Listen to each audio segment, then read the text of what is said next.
Welcome to a Stepping Stones to Awareness show. Today I've got Michael Shrimpton here in our studios in Wiltshire. Michael Shrimpton you may know as a barrister. He writes for UKIP Daily and he's very familiar with Brexit. Yes. And that's going to be our first topic of this afternoon's show. So Michael, I am really concerned about Brexit. As you know, I don't think our government is giving us any sort of Brexit. They're using evidence from Remain, plants, if you like, to provide advice and guidance to our ministers. We write to the ministers and say, look, you've got Remain people giving you advice. Yeah. They ignore your letters. You know, we've had the talk of 1972 European Communities Act. Why are we even going through this rigmarole of Article 50, triggering Article 50, when a lot of us now, a growing number, want common law? We want to get rid of the European Communities Act. We should have got rid of it in the first place, then we wouldn't have needed to trigger Article 50. So over to you, Michael. Right. Well, there's been a lot of confusion about the relationship between domestic and international law. The European Communities Act is a domestic piece of legislation. Which was passed in Parliament. Exactly. It was passed by means of a lot of bribery and blackmail and involvement from GO2, the German intelligence operation in London in 1972. John Smith, who I knew briefly, played a key role. He was working with Harold Wilson to get the act through. Ah, right, okay. Nobody ever talks about John Smith. Oh, no, John Smith played a key vital role. He was one of the Labour rebels. He was allowed to rebel in a back-to-back deal with Harold Wilson. Harold Wilson was a German spy. And Harold Wilson was a German spy? Oh, Lord, yes. He was working for the Abwehr in World War II. He was passing shipping intelligence. He was getting men drowned on convoys. Ships sunk. Our own men? Our own men, yes. He was a traitor. Yes, he was working for the Germans. Right, okay. Along with Edward Heath. Yeah. Heath, Wilson and Roy Jenkins are the three, and Harold Macmillan were the four key German spies in post-war German British politics. No one talks about it in that way, do they? No, well, it's all in my book, Spy Hunter, and I think Miles has been good enough to, I think we've probably got a picture of Spy Hunter somewhere, haven't we, Miles? I must apologise to listeners. I won't apologise to listeners. It's too hot to be in a suit. Well, I know I've got a friend we're in a warm studio in a warm afternoon in Wiltshire. So well, I've got a friend. You know Dave Barmby. He produced the video shoehorned in the EU. Yes. Into the EEC even. Yes. And of course, Ted Heath had planned all of this since about 1960. And yeah. I mean, the way we got into the EU was German. As you probably know, the European Union was planned in 1939-1940.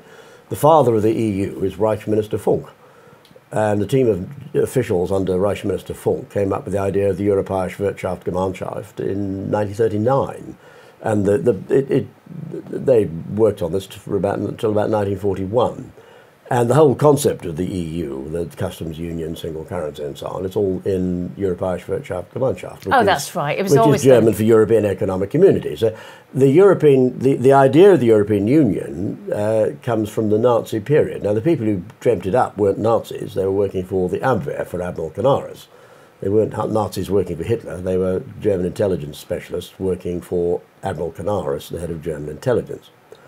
The EEC was Canaris's, basically his master plan for the post-war German domination of Europe. The idea during the referendum campaign that the EU was a post-war idea and it's all about peace is just absolute drivel. It's historically illiterate nonsense. Of course. The EEC was planned in the first 2 years of World War II by a team of German officials in the Reich Economic Ministry, reporting to Reich Minister Funk, and he in turn reported to Admiral Canaris, the head of German intelligence. There was nothing whatsoever to do with peace, nothing whatsoever to do with cooperation. It was always about German domination of Europe. It was Germany's mechanism for controlling Europe post-war. It was a lot cheaper than having the Wehrmacht occupy European states, and of course they were never able to occupy Britain at all because they were never able to invade us, thanks to the RAF and the Royal Navy. So that's interesting, isn't it? Because we've got a local MP, as you know, James Gray, and James Gray. Yeah, he's quite sensible for an MB. I mean, he's But not but completely he stupid. was the one that stood up for Ted Heath and about Mike Veal and the reports. Well, the Mike Veal's a operation. good man. Now, as you probably know, Mike Veal's people consulted me on the Heath No, I business. didn't. Oh, they did. Mike Veal was a sensible chief constable. He's since been forced out by the Cabinet Office. Yes. Now, we have an idiot. But James Gray wasn't complimentary either. He wanted rid of him. I know James. I think I've met James Gray at least once, a long time ago. He's been in Parliament for some time. James Gray took completely the wrong attitude on Heath. He didn't know that Heath was a German agent, apart from anything else. James Gray is historically illiterate. He's intelligence illiterate. He's probably never heard of GO2, the German operation in London for which Heath worked. James, listen to this show. I'll send you a copy. Oh, do send him a copy. I will. He's a nice chap, but he is historically Well, he illiterate. says we're not giving away the military to the EU. I beg to disagree. Well, he's probably right about that in the sense that we're leaving the EU. But coming back to the origins of the EU is not a post-war project. The EU is a wartime project, and the basic principles of the EU are fixed by 1941 by Reich Minister Funk's boys. In order to get Britain into the EU, Germany had to manoeuvre its own agents into power because it was always clear that British membership of the EU would be economically disastrous for this country. It always meant driving a wedge between Britain and America, which we see Theresa May doing at the moment. She hates President Trump, she hates America, and she's driving a deep wedge between Britain and America. The Germans wanted to break up the British Empire. They were successful about that. They wanted to break up the links between as the empire transformed into the Commonwealth. The Germans were very anxious to break the link between Britain and the Commonwealth. They were very anxious to get rid of Commonwealth preference and replace it with British membership of the EEC. And that was always going to be Britain's disadvantage because it meant that British farmers would lose out to European farmers. It meant that British car makers would lose out to German car makers. And we've seen that. Within the 3 years of joining the EEC, we were broke. We had to go crawling to the IMF for a loan, and nobody ever makes the link. It's extraordinary. The Leave campaign, and I knew people like Peter Shaw who were involved in the Leave campaign. I was a committee member of Campaign for Independent Britain for many years, and I knew many of the No campaign in '75, and they were right. And they pointed out this is the economics of the madhouse. No tariffs against European imports. There'll be a huge outflow of currency. There'll be massive trade deficit with Europe. There'll be hyperinflation because of VAT and increased food prices. That's exactly what happened. Within 3 years, we went begging to the IMF. But nobody makes the link. I've never seen a single Remainer, not one in 30 years, ever acknowledge that our going to the IMF in '76 was a direct consequence of our membership of the EEC. It was economically disastrous for us. And all of the promises that were fed to us in the run-up to EEC membership have all turned out to be false. Well, of course, Ted Heath got all his civil servants in Whitehall to write to the newspapers and say what a wonderful. Well, of course, but you see, people understand that they have this idea that Britain is a functioning democracy, which we aren't. And they have this idea the Prime Minister runs the country, which is a joke. The Cabinet Secretary runs the country. It's a bit like Yes Minister. And who's the Cabinet Secretary now? The Cabinet Secretary at the moment is Sir Jeremy, I call him Von Hayward, who's a pro-European. Jeremy Hayward. Yes. Oh, that's the guy who sits outside Theresa May's office. Yes. He's been, yes. So Well, you can see everybody coming in and everybody going out. Well, I don't know if he actually sits outside the office, but his office is in the Cabinet Office. Now, he is very pro-European, and he, of course, has taken as 90% of the civil servants are. Indeed. Now, when Ted Heath was Prime Minister, his Cabinet Secretary was also a paedophile along with Heath, and they were mixed up in the same Savile paedophile ring. Hunt and Heath were in the same ring. Heath was a German agent. He was the protege of another German agent called Harold Macmillan. You may remember him. Not that I'm suggesting you're too young. You're too young to remember him, Caroline. In history books. Yeah, exactly. You've read about him in books. Well, Harold Macmillan was a German agent, and Heath and Macmillan were working for the Germans in World War II. Heath met Adolf Hitler in 1937. One of my sources actually witnessed the first meeting between Adolf Hitler and Edward Heath. Have you got a picture? No. These things aren't photographed. Heinrich Himmler invited Heath to a drinks party in 1937 at the Nuremberg Nazi Party rally. That's known about, but the meeting between Heath and Hitler isn't known about. In fact, he met Hitler probably twice, at least twice. Heath was a paedophile. He was supplied with boys by German intelligence, by Saville, who was in turn working with GO2, the German operation in London. Heath was deeply corrupt, a traitor during World War II, along with Harold Wilson, along with Harold Macmillan, along with Roy Jenkins. Roy Jenkins was penetrated Bletchley Park for the Abwehr. He was he was spotted by a late friend of mine, Harry Beckhoff, who lived in Marlborough. Oh, yes. Of the Marlborough Research Group. And you can see Harry and I together in videos on YouTube at the Bear and other nice venues in Marlborough. Now, Harry spotted Roy Jenkins in 1944. Roy Jenkins was moved. They couldn't prosecute him because Stuart Mingy's, the head of MI6, was also working for the Germans. The cabinet secretary, Edward Bridges, was a German spy. And they couldn't do anything with him other than move him from one hut to another. So they actually moved him from hut 6 to hut 8 or hut 6 to 8. It was 8 to 6 or 6 to 8. They moved him from one hut where he was doing real damage to a hut where he could do less damage. But because of Roy Jenkins, the German Navy knew that their traffic was being read. Roy Jenkins helped force up U-boat successes in the Atlantic because we were, for about a year, we weren't able to read U-boat traffic because the Germans changed the settings and the codes because they knew that Bletchley Park was reading them because they had people on the inside of Bletchley Park. Right. That's how. So all of these players, Roy Jenkins, Harold Macmillan, Edward Heath, and Harold Wilson, all play a key role in getting Britain into the EEC. Come the post-war era, the Germans are desperate to get rid of Churchill and Eden, and they eventually undermine Eden over Suez. Another German spy called Louis Mountbatten, you may have heard of him. He was Lord Mountbatten of Burma. He was a German spy. He was a German spy. Oh, Lord, yes. Naval intelligence spotted him in 1941.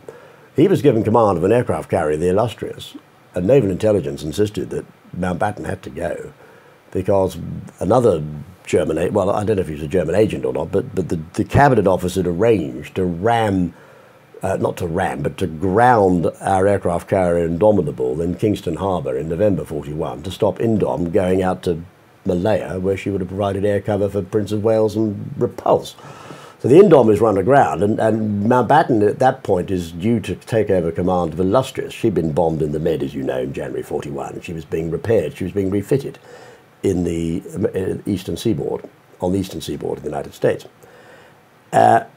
Somebody in naval intelligence realised Mountbatten was a German spy and couldn't possibly be trusted with command of an aircraft carrier. So they had to find a non-job for him. He was made Director of Combined Operations, which at the time was seen as a non-job.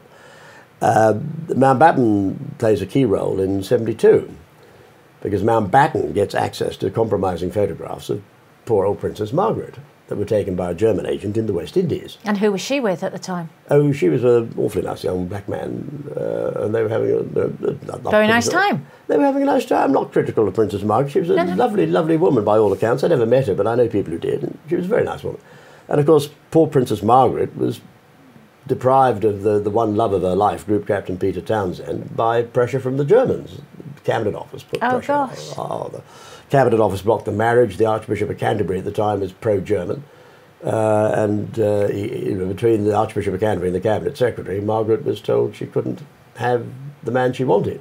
So the church is totally dominated by... It was at the time. They were very close to the Vatican. You've got deep connections between the Abwehr and the Vatican, of course. Well, we still have, haven't we? Well, we still have, but in the DVD, which took over from the Abwehr and the Vatican, there's still deep connections there. But there are also good guys at the Vatican, and I talk to the good guys at the Vatican. Oddly enough... How do you know which are the good and the bad guys, though?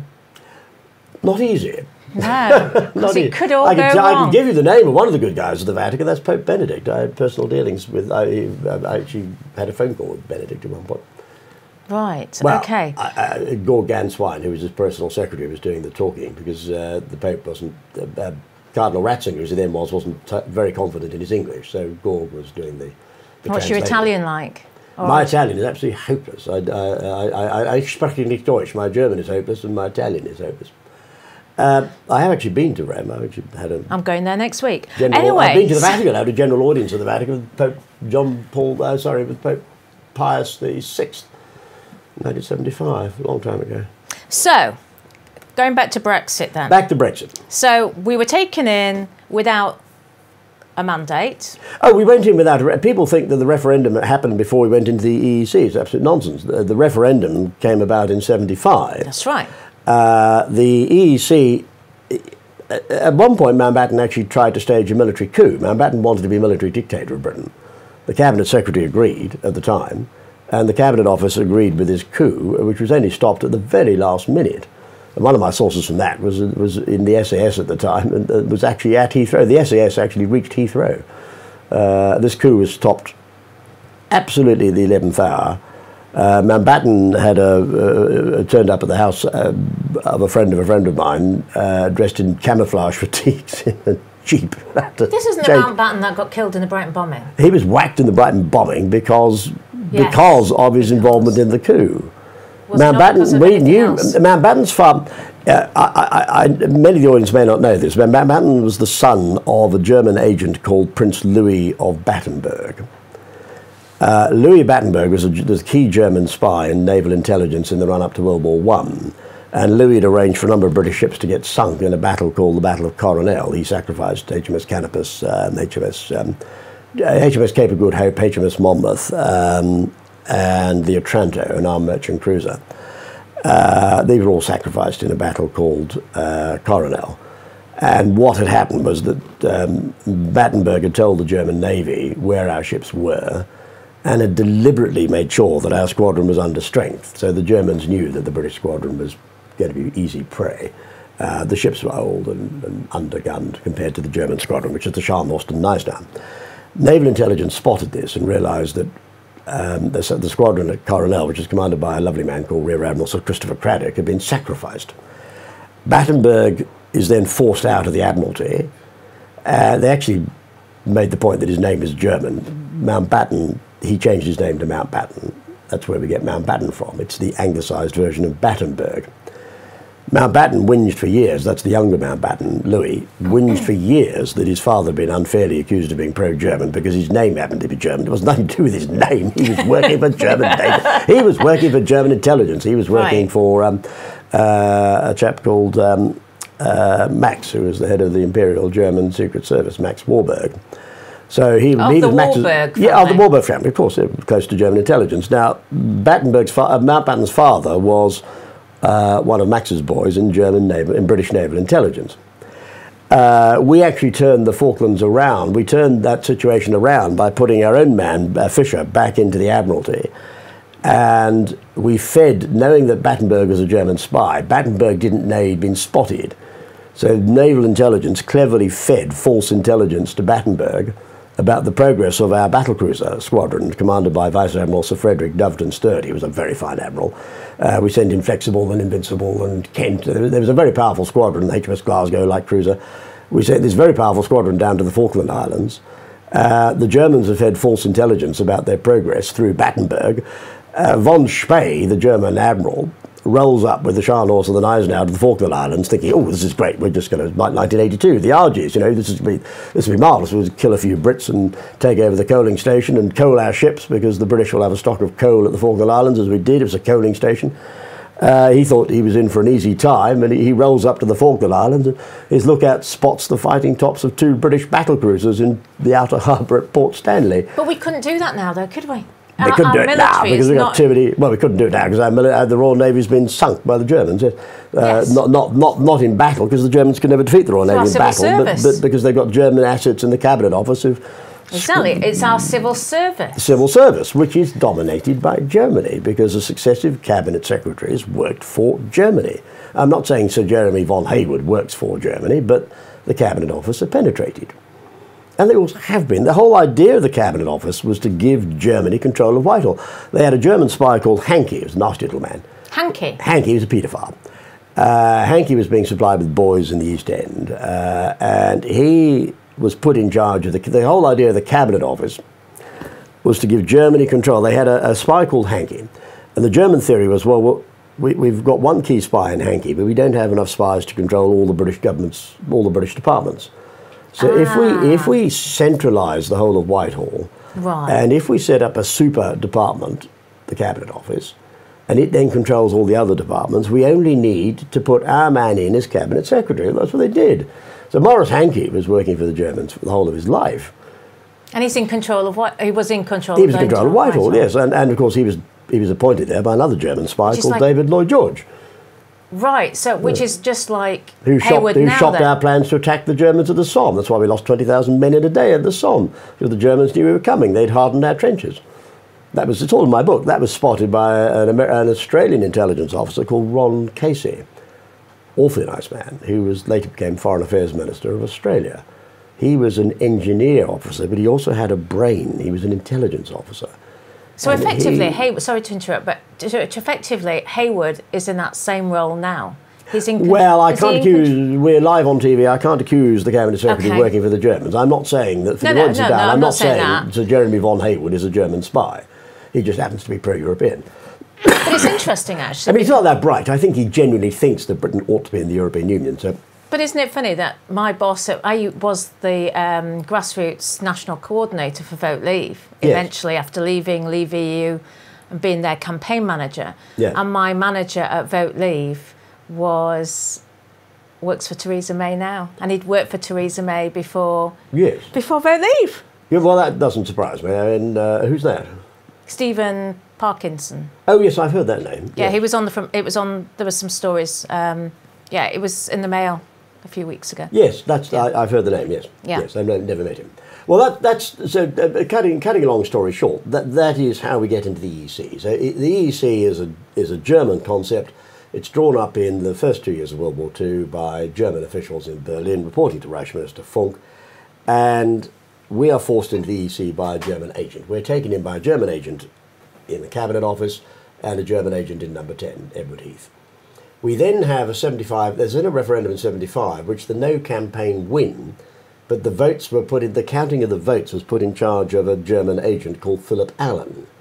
He had been working in the Cabinet Office, in the War Cabinet Secretariat in World War II, and he'd been supplying the Germans copies of the War Cabinet minutes.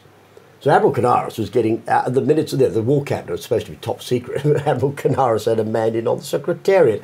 So Admiral Canaris got copies of the minutes. German intelligence is still sitting on Philip Allen's copies of the War Cabinet minutes. He was photographing them with a little camera. And Philip Allen became a peer, of course, as a reward for rigging the 75 referendum. And this German agent was put in charge of... He rigged it. How exactly did he rig it? You see, unlike the last referendum, the counting of the votes was unfair. In the last referendum, you had the counts made public. Yeah, but I still question the way that the votes were counted. Well, yes. The postal votes. I mean, remember, 20-25% of the postal votes... Well, 25% of the votes are postal, and yes. I was one of the counting agents, and I would go to the council offices, and they would just open the envelopes, and it was always face down, and that's all you saw. You just actually saw them opening the envelope. So there is significant fraud associated with postal voting, and the postal voting rules were relaxed in order to make our elections less reliable. Our elections are almost as unreliable as Zimbabwe's, and our own electoral commission is about as fair as Zimbabwe's. Well, we live in a banana republic for sure. Well, we live in a banana republic without the bananas. At least one thing you do get in a banana republic is bananas. I mean, okay, so the voting in 75, I heard a story that in one constituency, the people who came in to count were told actually they had to go home, and they were put over, I don't know whether it was for the postal votes or for the entire voting side, but they were put up in a hotel overnight, came back the following day, and then they were all told the votes had all been counted. Yes, have you heard of that? There are all sorts of anecdotal tales about fraud, about police officers driving into warehouses and hangars with ballot boxes in areas that were likely to vote no. And I think there was undoubtedly fraud at the local level. But the key fraud was centrally. Because the votes, constituency by constituency, were not announced by the returning officer, all the results were phoned into regional counting centres. And that's how Philip Allen was able to rig the result. Now, the No campaign actually won, but Philip Allen changed the result around. And that is why people woke up the next morning in 75 thinking, hang on, I thought... the polls are suggesting that we were going to that no would win. The Yes campaign, the Yes vote in 75 was a surprise because it wasn't a Yes vote; it was a No vote that was rigged. and it was rigged by a German agent, and his name was Philip Allen. So basically, when there was, I think it was the University of Sheffield, analysed the literature which was being produced by both sides, Yes. and they found that the ones where they wanted to stay in, that side of the literature was for a lower IQ. Were you aware of that? I wasn't aware of that particular research. No, So but, was this analysis? I mean, this analysis is banal, really, isn't it? Because Yeah. it was a rigged. It was a rigged count. It was a rigged count, and the literature the government produced was disgraceful. I mean, it was, it talked about no loss of essential national sovereignty. Of course it was. Rubbish. It was absolute rubbish. The Yes campaign, just as in 2016, the Remain camp lied their way through the referendum. In fairness, in 75, they didn't murder an MP in order to try and swing the vote, as you probably know. No, that's a terrible thing to happen. Well, a couple of days, you probably know, there was a couple of days before the vote in 2016. Certainly. The GO2, the German operation in London, knocked over a Labour MP who was Remain In the hope that Yorkshire? in Yorkshire, in the hope that Leave would be blamed.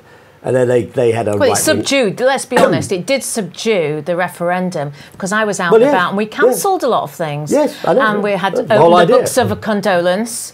But I think what they made the mistake of doing was they actually committed that atrocity or arranged for it after many of the people who were postal voters had returned their it's votes. true that a lot of the postal votes were already in. The other mistake they made, they got into a panic. They thought they knew they were going to lose. There's no way GO2, the director of GO2, now I'm going to call him Sierra. That's the first letter of his initial. That's as far as I can go within the constraints of the laws of libel. He's in fact a British citizen. Okay. Sorry, we got Sierra, did we? Sierra is the top German agent in Britain. Sierra is the man who orders the assassination of Joe Cox. Sierra is the director of GO2. Okay, he's a former MI. All I can tell you is that his surname begins with S. That's why I call him Sierra. Oh, okay. And he's a former MI6 officer. That's as Right. far as I can go. Of course, on a MI6 is television German intelligence, isn't it? No, MI6 is British intelligence. Oh, is but it? It was put in charge of an idiot called Cummings. It was an awfully nice man. Cummings? Yes. Yeah, he was an idiot. He was chosen by the Germans, effectively. He was Max Warburg's choice because he wasn't that bright. He's English. Yeah, oh yes, he was an admiral, yes. He Right, was, right, yeah. okay. Not to be Mansfield confused Cumming. with anybody C. from the referendum. C, yes, the head of MI6 is always called C after Mansfield Cumming, who was the first. Oh, I see. He was selected by the Germans because he was an idiot. I mean, he wasn't a complete fool. He probably would have been all right as an MP. He had a fascination for his secret inks. He used to write, that's where the green ink. C, the head of MI6, is still called C and still writes in green ink, or signs the letters in green ink. He doesn't actually write in green ink. Right. But the C still signs off things in green ink, because it all goes back to Mansfield Cumming, who had a fascination for ciphers and inks and secret inks and what have you. He was a very nice chap, but the Germans, he was Max Warburg's choice. He never realised that he was a useful idiot. He was a useful idiot. He was chosen by Max Warburg because the last thing the Germans wanted was Britain to have its own independent intelligence agency. MI5 was put in the hands of a German spy called Vernon Kell, who was a director of MI5 up until about 1940. Mansfield Cumming was chosen. They didn't have a German spy that they could put in as the first director of MI6. There wasn't one available, so they went for the next best option, which is to put a useful idiot in charge. So even A bit like Theresa May now. I mean, Yes. if you can't have your own agent, Edward Heath is a German agent. Yeah. If you can't have your own man in charge, which the Germans had in '72, it's helpful to have a useful idiot. Theresa May's a useful idiot.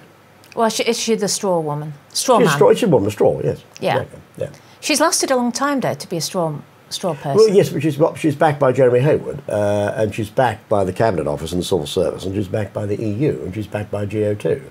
If she doesn't know she's backed by GO2, she's probably never heard of them because she's intelligence illiterate. And she's Home GO2 Secretary, is after all. the German... GO2 is the German operation in London. It's called General Operations 2. Where do they work out of? Vauxhall Cross, MI6 headquarters. Oh, out of MI6. Out of So the MI6. Germans work out of MI6, but Yes, they they've don't... got a secure part of the building. Right. And of course, the people there are all British. I mean, they don't go around with swastika armbands, and they don't goose step into work. It'd be a lot easier if they wore yeah, people have a label if on. they wore so- German helmets and they goose stepped into Vauxhall We'd Cross have in the an morning. idea who the and enemy they was. spoke German and they had swastika armbands. It would be a lot easier to spot them. No, they're Brits. So I've dealt with GO2 officers, and they're invariably Brits. but they report to Dachau, the headquarters of DVD. But not everybody in GO2 knows it's a German operation. I've dealt with GO2 officers. It's one of the reasons we know so much about GO2. Not everybody in GO2 knew that it was part of the DVD. Not everybody in GO2 knew about the DVD. Many of them thought that they were working for a British operation. Now, I've dealt with wet work specialists and plastic explosives boys and, you know, run around knocking people over at GO2 request and blowing things up and so on. And it's only when they talk to me or they read my book they realise, oh, hang on, GO2 is a German operation. It's not a British operation. And in turn, we've had a flow of intelligence out of GO2. That's why I'm so dangerous to the bad guys, because I've had a flow of intelligence out of GO2. There was in my bogus trial, there was a prosecution witness called Brian English who sadly now dead, and Brian was GO2. And he was a treble agent. The Germans thought he was a double agent. Right, so confused, you will be confused. He was the most powerful treble agent in British intelligence history. So really, what chance do we stand of actually getting a Brexit? Because our MPs are clueless on the whole. We've got it. I'm yet to be convinced, Michael. Well, come on. I think that people, there's no need to panic. No, I'm not panicking. There's, where is it? Through adversity, there's always opportunity. Well, exactly. But the Article 50 notice has been served. The only way of getting out of the European... Well, there are two ways of getting out of the Treaty of European Union. One was to use the internal route, which was Article 50. The other was to use the external route, which was the Vienna Convention.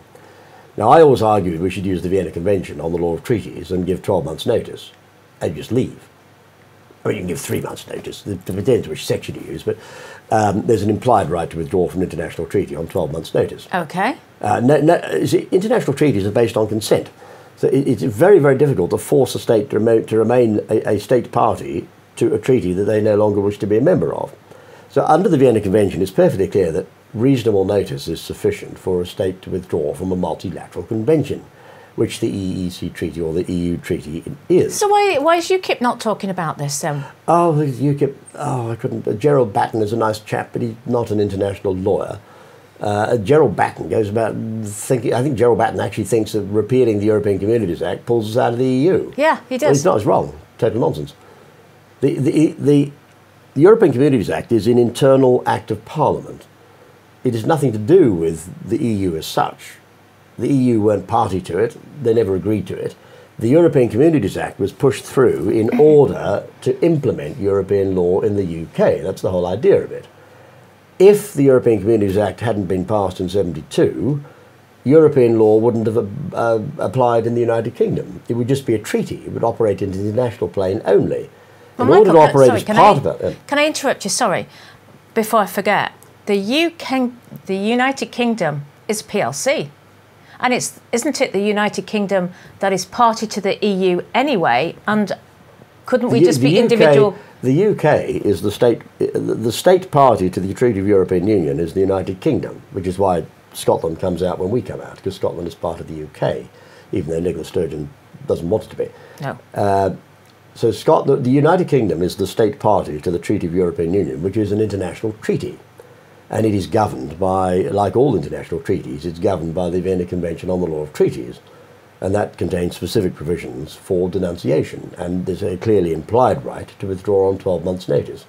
You can actually withdraw on 3 months' notice if circumstances have changed, which clearly they had since we signed the treaty. And we don't have to pay any money, do we? Of course not. No, this idea that we owe the European Union money is it's been pushed around by idiots like Lord Kerr. No offence intended, he's that fool who drafted Article 50.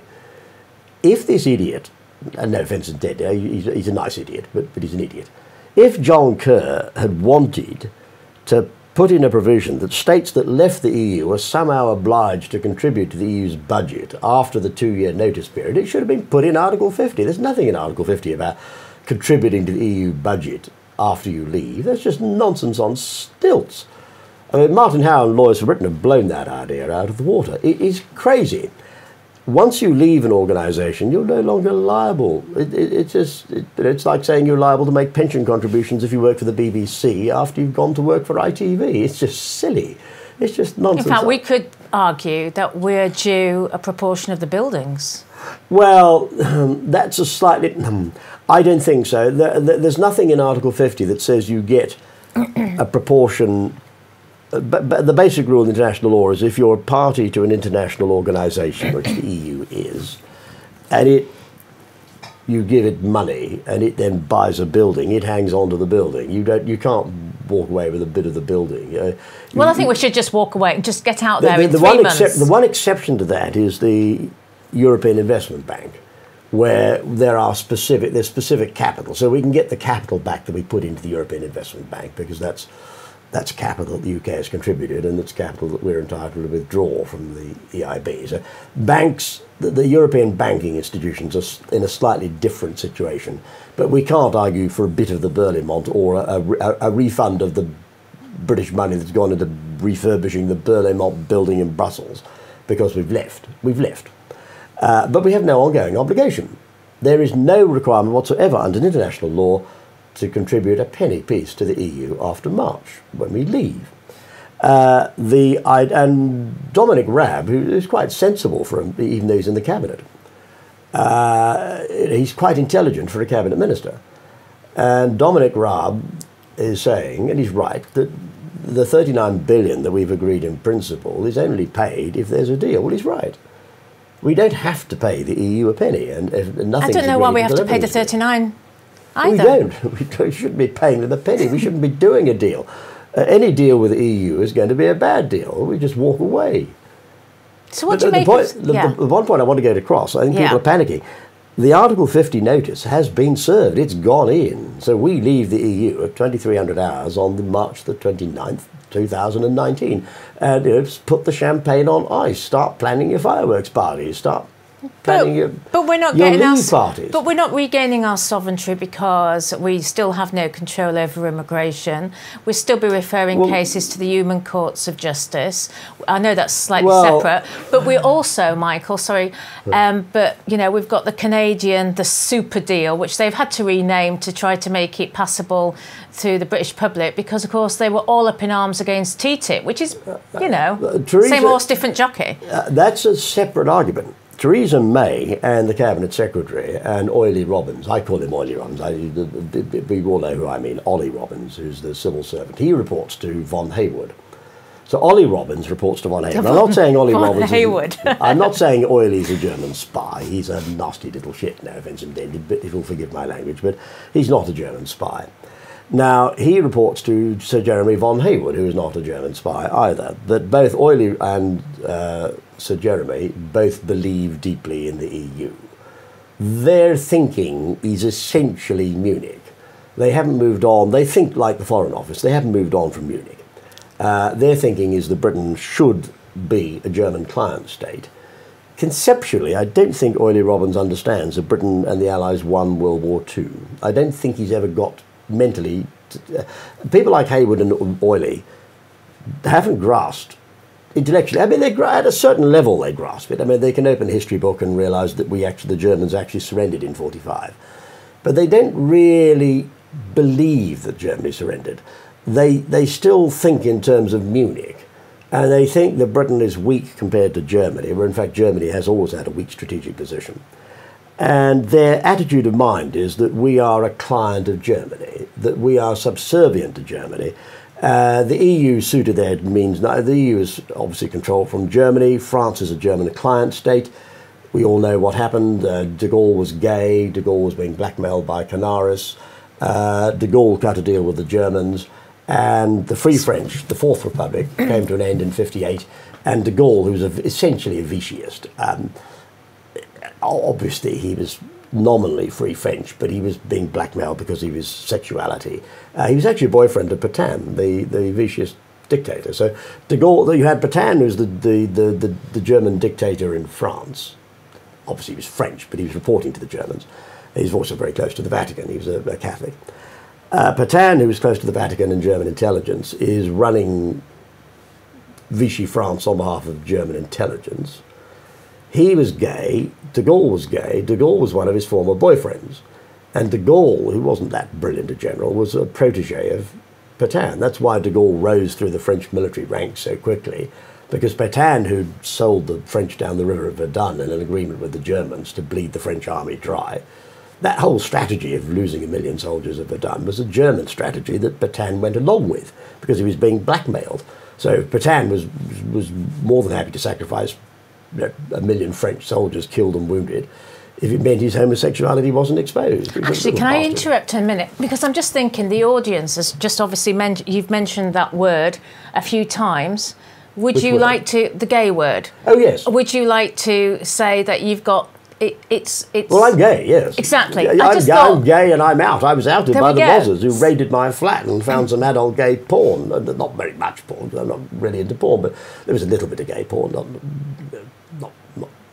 So I just wanted the people at home to, you know, if anybody felt offended, because, you know, we have to be very careful on what we talk about. Sorry, any gay viewers, yes, for the avoidance of doubt, any gay viewers, if any gay viewers are listening, and I am also gay, and you can have my phone number if you want it. The Rozzers, I was outed by the Rozzers because they raided my flat. There's a very small amount of product which they accepted I had reviewed on my laptop, which I downloaded in New Zealand when I was working on, there was a gay member of the New Zealand government who was being blackmailed by the Chinese because they were supplying him with Chinese underage Asian rent boys. And I was working with a gay civil servant in the Beehive, which is the equivalent of the Cabinet Office. Is everybody in power gay? No, as a matter of interest. Heath was gay. Well, but there's quite a lot of people in power Macmillan that was bisexual. Heath was gay. I think even now, though, I think we know of... There's a known association. This is where the gay viewers will probably agree with me. There's a known association between bisexuality and gay sexuality and intelligence. I'm not saying all heterosexuals are thick. They're not. No, I'm affronted now. No, exactly. You can have bright heterosexuals, but there is a correlation. And very intelligent people tend to be either bisexual or gay, very often bisexual. Really very bright people. It is quite normal for very bright people to be gay, lesbian or bisexual.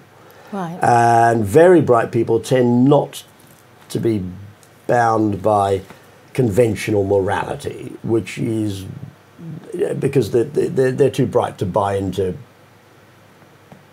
You know, a lot of conventional morality is really quite stupid, and you know, intelligent people tend not to spend much time with stupid arguments. Right, let's move on. Let's move. So, Brexit. Getting into controversial. Why do you think there is quite a lot of prime ministers and politicians are gay or bisexual. But there's no need for them to be because not of now the society. But yet, why do they marry people of the opposite sex? Well, because it's a lavender match. It's a lavender match. I mean, I'm not going to name. No. I'm not going to name her, but there's a key member of the Theresa May government is lesbian and is in a lavender marriage, and is being blackmailed because GO2 have a list of her former girlfriends, which they got by monitoring her phones. Yeah. Because GO2 worked with a German electronics company who has a listing post in London, which GCHQ can't shut down. They know all about it.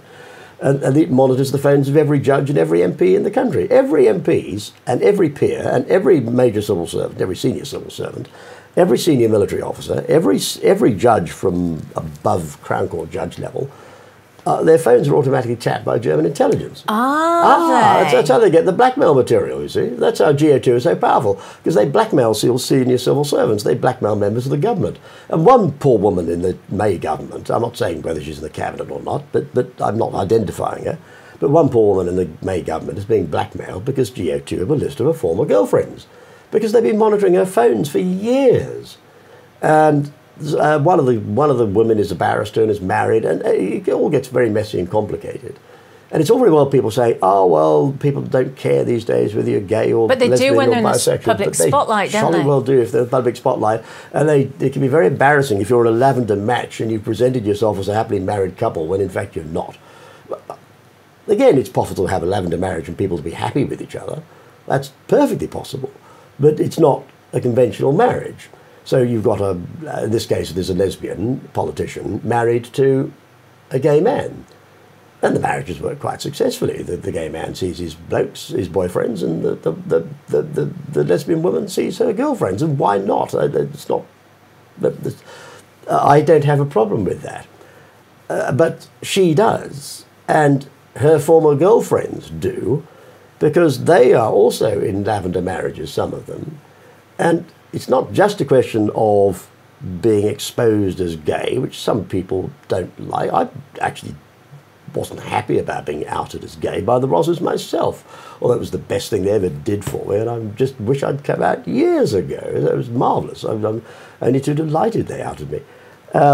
And it was also marvellous. This may sound silly, but it was marvellous. They had this adult gay porn, and they looked at it, and it was adult porn, so they didn't know anything about it.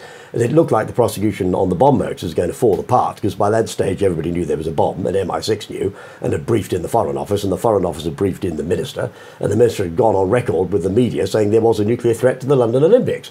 At that stage, the GO2 thought, uh-oh, we're going to have to nip Michael on something, so why don't we swap the adult porn that we found, which we accept he didn't view. I mean, he viewed in New Zealand, but he hadn't actually viewed it since he'd come back from New Zealand, so it wasn't stuff I was looking at regularly. Their own case was I hadn't looked at it for 6 months, and I wasn't that interested. I mean, virtually forgotten all about it. Not saying I knew it was there, but I wasn't bothered about looking at it. They then swapped some kiddie porn for the adult porn, but of course they planted porn. Oh yes, that was done for Indecent Images. Yeah, I'm on the sex offenders register, which is great fun. Not fun, but it's quite, I guess I understand that 164 MPs were on the sex offenders register in 2016. I actually wrote to one of the Yorkshire MPs that I know quite well, and one person who actually I can guarantee I'll get a response.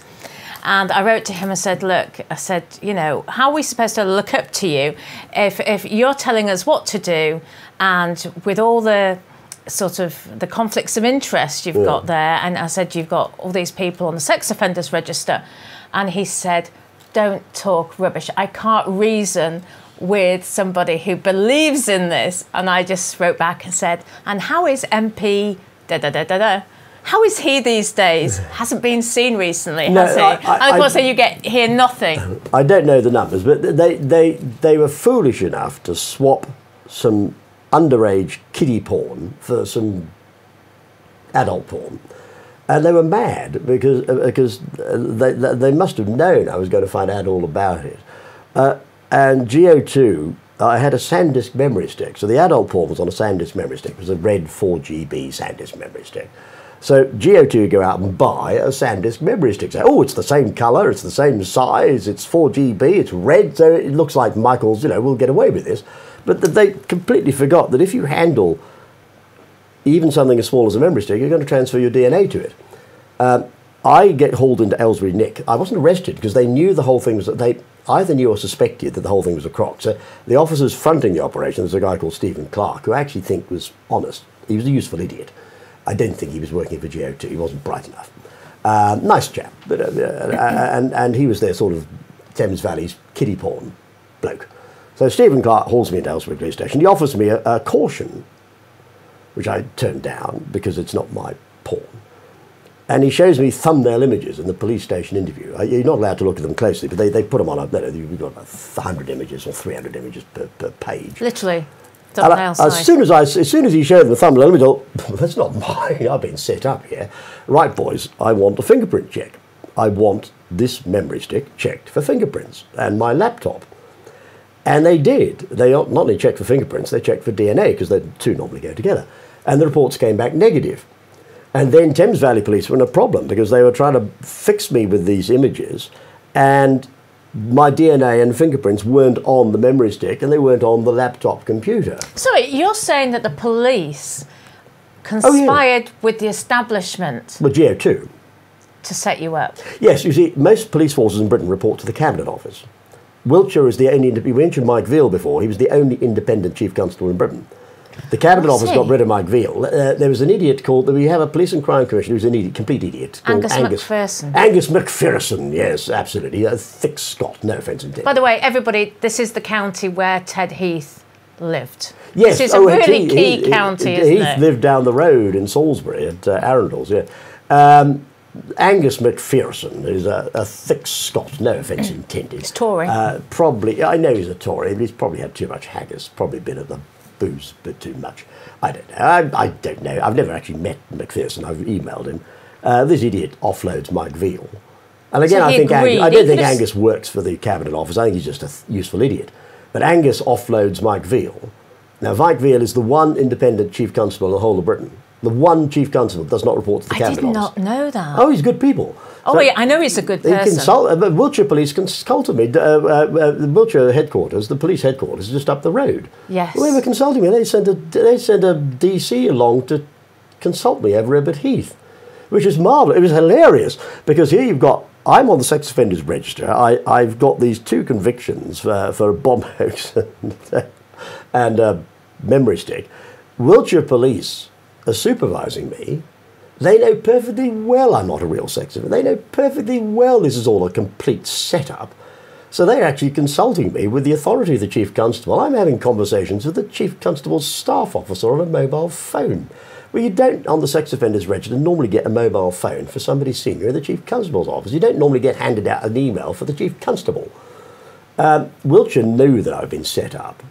Because I'd explained it all when I first reported. I was signing on in Wiltshire. I live in Wiltshire, and I was explaining to, I went through it all with them, and they knew it was an obvious crock. Everybody in the intelligence community knew it was a crock, and Wiltshire Police talked to MI5.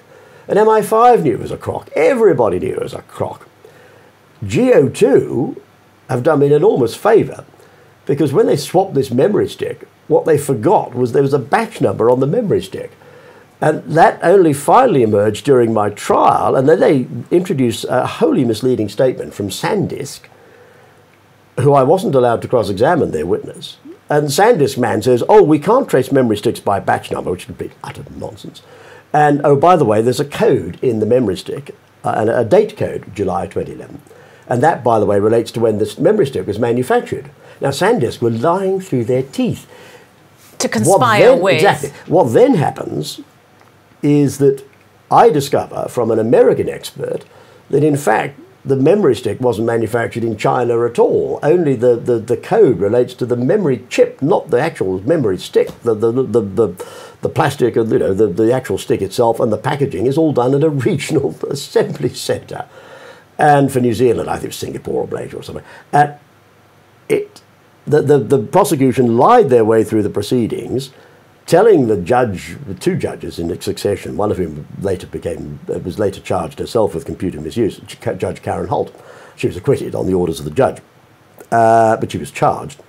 And these idiots lied to 2 courts in succession, saying Sandisk can't trace memory sticks by batch number, and by the way, the batch number contains a code, and by the way, the memory stick was made in China. In fact, it wasn't made in China at all. That's vital, because I'm supposed to have acquired it in New Zealand in August 2011 in Wellington, where I was, from the retail chain, and this thing was supposed to be made in China. Well, it was a very, very tight time scale, even if the stick had been manufactured in China. We now know it wasn't.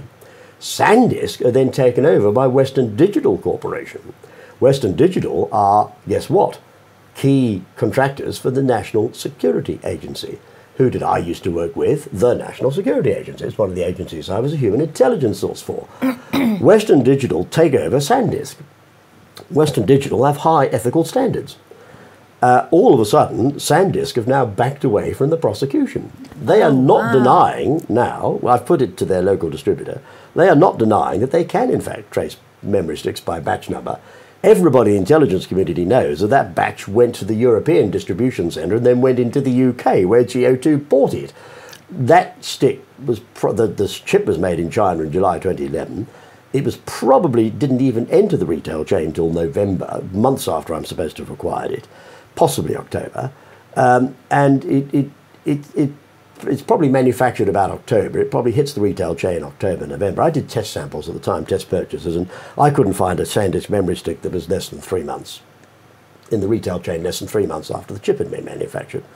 3 months minimum to get into the retail chain, probably November, because it's coming into the UK. And it just has to be shipped slightly further. And the GO2 boys just go down to a computer shop and buy this memory stick, not realising that they're blowing their whole case out of the water because there's a code on the stick that they don't know anything about and don't understand. This often happens when you're setting people up. You're caught out by your own lies, though. You're caught out by their own lies. And in order to show that this memory stick had been hooked up to my computer, they had to tamper with the laptop hard drive. Well, it turned out that my laptop hard drive was probably a WD model, made by Western Digital, very difficult to tamper with. And they had to swap it for a Western Digital WX model. They tell the court, this is my hard drive. It's not even the right model. And it's got a warranty. So did your case, to cut a long story short, did your case get thrown out in the end? No, it should have been, but it wasn't. The district judge he's retired since, resigned early. All the judges who dealt with it have either been put on trial themselves or resigned early, retired early. I'm challenging this on September the 19th, next month, 19th of September, at Gray's Inn, 9 Gray's Inn Square, if you want to come along. I am challenging the convictions because everybody forgets I'm a barrister. And if you're a barrister and you've committed criminal offences, or if you've been convicted of criminal offences, in my case I haven't committed any offences at all, but whether you're innocent or guilty, if you've been found guilty, you get done by the Bar Standards Board. Well, of course you do. You're a barrister. We can't have barristers going around committing offences. Perfectly fair that if a barrister, like poor old Constance Briscoe, I knew many years ago, she's a very nice lady, but she got mixed up in that business of the speed camera. Remember, she got mixed up in that scandal over the speed camera lying. Oh, yeah. Yeah, she got done for perverting the course of justice. Yeah. Well, all right, she was disbarred. I don't think she could argue very strongly against that. So I'm not saying if you're a barrister and you actually do commit an offence, you should not be disbarred if you're sent to prison. That's the normal rule. And most people would accept that. I do. I used to sit. I once disbarred a barrister myself for practising for 6 years without insurance and not cooperating with the Professional Conduct Committee of the Bar Council, which he under a professional obligation to do. It was clearly a disbarable offence, and I disbarred him, or voted to disbar him. I was a member of the Disciplinary Tribunal, going back 20 years. So I believe in good professional conduct. I believe that barristers should be disciplined if they commit offences. By charging me, everybody forgot GO2, probably the DVD, don't understand the English legal system. Everybody forgot because I'm a barrister, there would be a separate set of proceedings. And I have the right in those proceedings to challenge the convictions. And the Bar Standards Board had in the meantime, because they probably a bit too close to the Cabinet Office, no offence intended, the Bar Standards Board had changed the rules and said, oh no, you're bound by a conviction. And I said, well, you didn't put that through Parliament. There's no parliamentary sanction for this change in the rules. That rule is what we lawyers say, ultra vires. It has no legal force. And we disregard it because it's ultra vires. We just quash it. And there was a preliminary battle, which I won. In fact, the judge was a very nice lady called, if I may say so with respect, very nice judge, very fair, good lawyer, QC. Even though she was a QC, she knew a bit about the law. No offence intended to QCs. Suzanne Matthews. And Judge Matthews sensibly turned to the prosecutor, who's based in Bristol, nice chap. So, well, hang on a minute. You're saying Mr. Shrimpton can't challenge his conviction because you've got a rule there saying that the tribunal are bound by convictions. Mr. Shrimpton says that rule is ultra vires and we should disregard it. But you've got another rule here, 2 paragraphs up, importing the rules of natural justice. Well, how can natural justice be served by stopping a barrister from challenging a conviction which he says is wrongfully obtained, as the 2 rules are in conflict with each other? So we should surely give precedence to the rule which incorporates the rules of natural justice. And the Bar Standards Board agreed. And what they did was they implied an exception to the rule and said there are, in exceptional circumstances, if the barrister's innocent, effectively, then he or she can challenge the conviction. Well, this will be interesting for the people listening. Oh, it's going to be a full-scale battle, yes. Well, yes. because, we've got people crying out for justice. Yes. There are so many people... I'm crying out for justice. Well, have cases sent off to the Crown Prosecution Service, and they throw them out, and it's just a complete waste of time. The CPS are as bent as a 3-bob note. The CPS are lying through their teeth Listen to the this, public. MPs. Listen to this. Look, the CPS are saying they're independent. They're not. The CPS report to the Cabinet Office. Now, everybody in the Temple, every major player in the Temple knows this. They know the CPS are bent. Dominic Grieve, no offence intended, but Dominic, who has made a nuisance. Oh, my himself, mate. Yeah, Dominic should really have told the public that the CPS are not independent. Dominic refused to intervene in my case. He must have known I was innocent. He refused to intervene in my case. He should have stopped it. He could have stopped it as Attorney General. In fact, he caved into the Cabinet Office, wouldn't stop the prosecution. Dominic, I'm sure, knows that the CPS are not independent. The CPS report to the Cabinet Office. We've got on Monday of this week, tomorrow, we've got a farcical trial starting of Ben Stokes in Bristol. Ben was he is a wonderful player who bowled out Virat Kohli yesterday morning, got him LBW, a wonderful delivery. He wins the Test match for us. Well, he's not in the Lord's Test match on Thursday, starting on Thursday, because the CPS have gone along with a ridiculous prosecution of him after he was set up by GO2. Now, I've got to be slightly careful because this is a television programme. I know not many people are seeing it, and it's inconceivable to me that any member of the jury will be seeing it, but I don't want to end up being Tommy Robinson. We're best not. I was going to say, we're best...